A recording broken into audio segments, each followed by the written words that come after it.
नमस्कार दोस्तों, अगर आपने भी यूट्यूब या सोशल मीडिया पर सीटेट सितंबर 2026 के 3 नए नियम वाले वीडियो देखे हैं तो ये वीडियो आपके लिए बहुत ज़रूरी है, क्योंकि आज हम सीधे ऑफिशियल नोटिफिकेशन के आधार पर जानेंगे कि आखिर सच क्या है।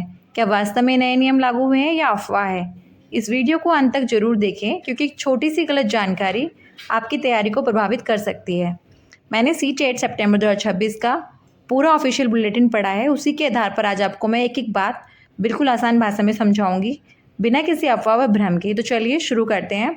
सबसे पहले बात करते हैं परीक्षा की तारीख की। तो 6 सितंबर को परीक्षा आयोजित की जाएगी, लेकिन परीक्षा के लिए 2 दिन तय किए गए हैं, 5 सितंबर और 6 सितंबर। अगर कैंडिडेट की संख्या बहुत ज़्यादा हो जाती है, जैसा कि उम्मीद है 30 लाख कैंडिडेट फॉर्म फिल कर चुके हैं, तो पेपर 2 दिन में आयोजित कराया जाएगा, 5 तारीख को और 6 तारीख को। ठीक है। सेकेंड है कि परीक्षा ऑफलाइन होगी, ऑफलाइन मोड पर होगी। थर्ड है नेगेटिव मार्किंग नहीं है। पूरा पेपर आपका 150 मार्क्स का होगा।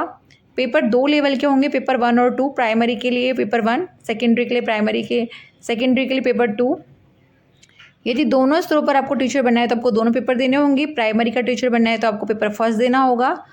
मिडिल क्लास का टीचर बनना है तो आपको पेपर 2 देना होगा। सीटेट सर्टिफिकेट का जो टाइम था, वैलिड टाइम, वो अब लाइफ टाइम कर दिया गया है। एक बार पास करने के बाद इसकी वैधता समाप्त नहीं होती है। जो नया नियम है वो ये है कि परीक्षा अब 27 भाषाओं में आयोजित की जाएगी। आप अपनी मर्जी के हिसाब से कोई भी 2 सब्जेक्ट, कोई भी 2 लैंग्वेज चुन सकते हैं। इनका कोई भी प्रभाव आपको आगे वैकेंसी पर नहीं पड़ता है। ये जो आपने 2 लैंग्वेज यहाँ पे चुनी है, इनके आधार पर आपको ऐसा नहीं है कि आपको जो, अगर आपको भरने तो है इंग्लिश का फॉर्म और आपने तो यहाँ पे हिंदी ले रखा था, उससे इसका कोई लेना देना नहीं होता है।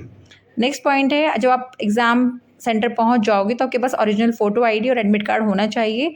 उसके बिना आपको प्रवेश नहीं मिलेगा। परीक्षा केंद्र पर रिपोर्टिंग समय से पहले ही आपको पहुंच जाना चाहिए, बाद में आपको प्रवेश नहीं मिल सकता।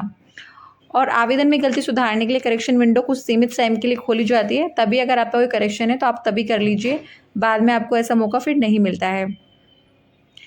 नेक्स्ट पॉइंट है कि मोबाइल, स्मार्टफोन वगैरह आप लेकर ना जाएं, जैसे कोई भी इलेक्ट्रॉनिक वस्तु आपके पास ना हो, वो बैन है।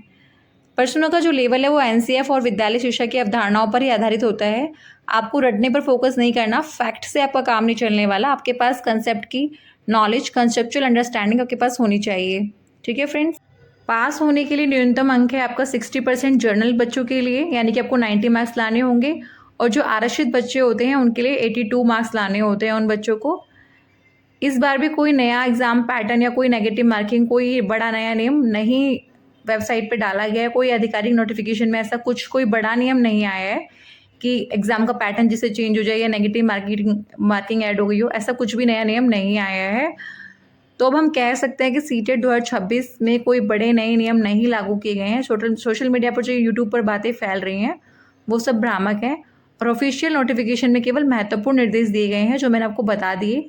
तो दोस्तों, आपको सिर्फ ऑफिशियल नोटिफिकेशन पर ही भरोसा करना है, भ्रामक बातों में नहीं आना है और अपने एग्ज़ाम की तैयारी पर फोकस करना। Thank you friends. अगर आपको जानकारी यूज़फुल